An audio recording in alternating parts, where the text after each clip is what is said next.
Every child should be allowed to dream. My dream was to travel the world. By 3, I knew every country on a map. By 4, every capital. And by 5, I could describe every flag of any country in the world. My parents were wonderful. They supported their slightly odd little boy in all his diverse interests.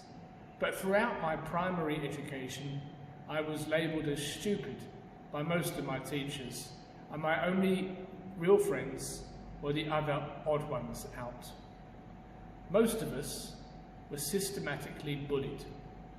On my last day in that place, I don't even like to name my primary school, aged 11, I was told by the headmistress that I would be lucky to find a job picking rubbish, as other children were told how there'd be pilots and bankers and all kinds of other wonderful professions. Her words deeply hurt, cut to the core, but perhaps, in hindsight, they also helped. Perhaps they sowed those seeds of determination and resilience to prove her wrong, and indeed to prove all the doubters wrong. And looking back, that moment was a defining moment, and one I often refer back to in challenging times, as I perpetually seek ways to follow my dreams. In secondary school, the bullying didn't go away. It just became more emotional and psychological as I grew into a young man. But one teacher recognised my challenges with writing, and she suspected I was dyslexic, a then little known condition. And after 3 years, she managed to help me enough that people could read what I wrote. In return, I dedicated a year to help her teach 2 Vietnamese refugees English. And let me tell you, the resilience of those boys, both of whom went on to university, was something to behold. Also in school, my lack of coordination meant I couldn't play any sport. Really, I was quite helpless. I couldn't catch a ball or kick one. But I loved football. And so, at 14, I became one of the youngest qualified football referees in the country. And that really boosted my very fragile self-esteem. Meanwhile, with minimal qualifications and a lack of support to further my education, I managed to join the civil service at the most junior level. And when, after a short time, the bullying started again, this time in the office, I was able to successfully take action to tackle it. And in doing so, the confidence of this gawky young man finally began to grow. I used my savings to travel the world, and in 1987, I went alone to China, a trip that took 6 months to plan.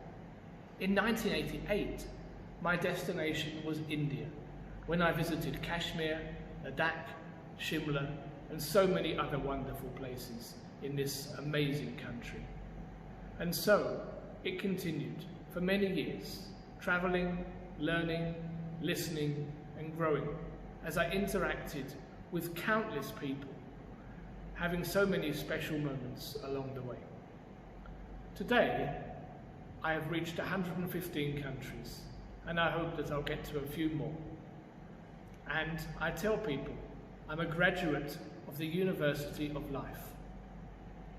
At work, I dedicated a decade in my department to help those who had also faced bullying and other challenges. And then I decided it was time to harness my skills that I'd learned from that experience to focus on my own career.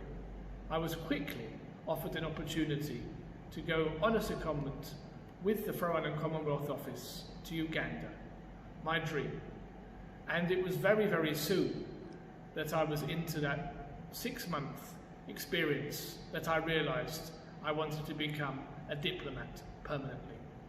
So many people laughed at that idea. It just wasn't possible for you, they would say.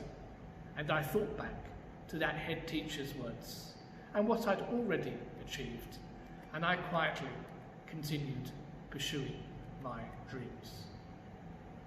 I was my own strongest critic, and I took only jobs that I felt could help me progress and move on to achieve my goal.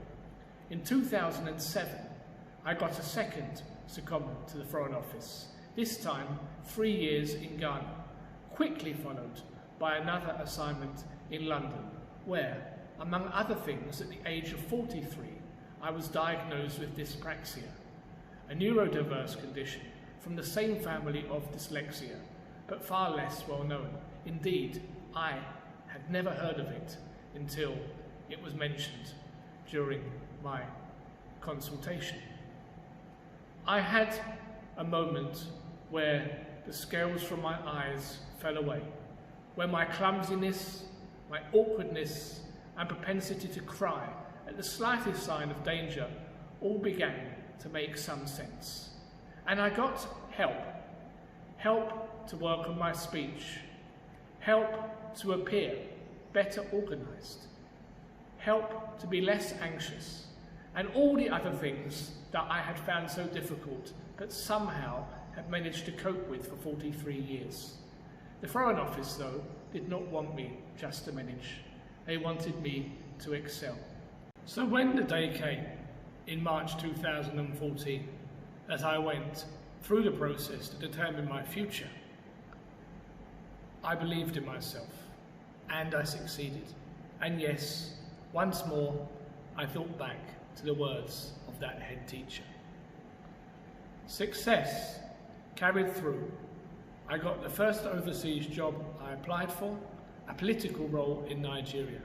And there, one of my major projects, and one for which I will always be proud, was to organise the observation mission for elections that took place in 2015. This was one of the most ambitious deployments that the UK has ever made to observe an election, with some 150 staff deployed in 13 different Nigerian states over 2 weekends. Accomplishing this scale of operation without any incident of note involved a complex set of planning and arrangements, but it was immensely rewarding to achieve it and really helped me demonstrate my organisational abilities. It also left some amazing memories and equipped me with one of the examples I've been able to give in getting the job I now have here in Hyderabad.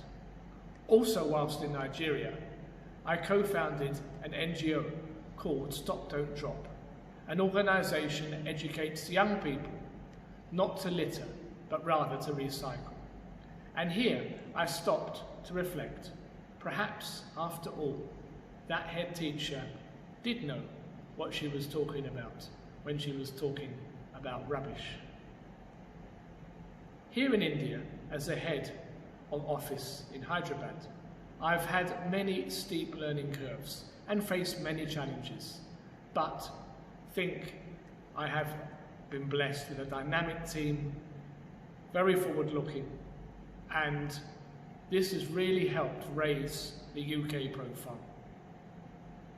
Our business relations and our values as a nation are two things that we've really focused on.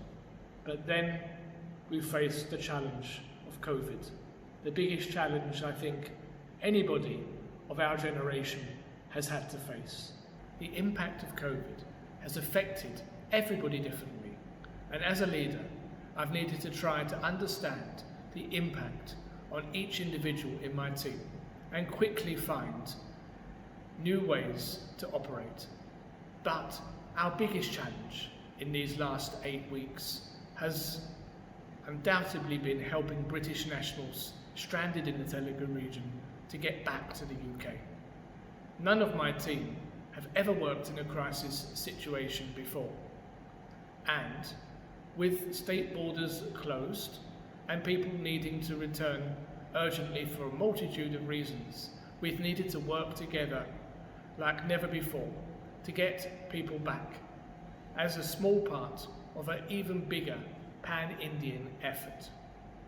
Many individuals had doubts about different parts of the process. How, in one night, we could move people from all parts of Andhra Pradesh, a combined distance of London to Melbourne, crossing an officially closed border, and make their way to Hyderabad in time to catch their flight. How could we provide for everyone's needs? How could we get them safely to the airport and onto that plane? It was 2 weeks of immensely hard, intensive work to get our British families home. Some colleagues elsewhere in India, I must acknowledge, have been working on this for far longer, and as a network, we've returned over 16,500 people. Feedback has been incredible. The pride of my small team, palpable. And the story of a family getting back and being reunited with their loved ones, worth every moment. Thank you very much.